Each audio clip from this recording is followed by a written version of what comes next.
पहिल्यांदा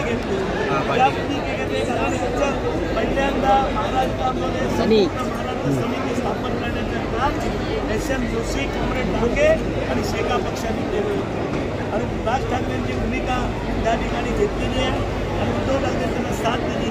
हे महाराष्ट्रात कधी विसरणार नाही. निवडणूक आहे ती महाराष्ट्र राहिला पाहिजे ही आमची भूमिका आहे, ती त्यांनी केली आणि 78व्या वर्धापन दिनानिमित्त महाराष्ट्रातले नवीन तमाम पुरोगामी आंबेडकरवादी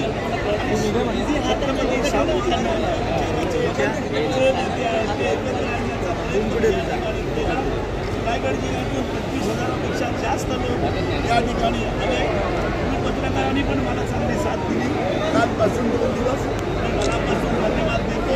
एका महाआघाडी सत्तेसाठी नाही पण विचार आणि या ठिकाणला कामदा जगला पाहिजे, त्याचे अधिकार आणि आंदोलन जे बाबासाहेब आंबेडकरांनी घटनेने आम्हाला अधिकार दिलेले आहे की आंदोलन करणं, भाषण स्वातंत्र्य हे पुस्तक पसरून टाकतात का, ही परिस्थिती निर्माण झालेली आहे.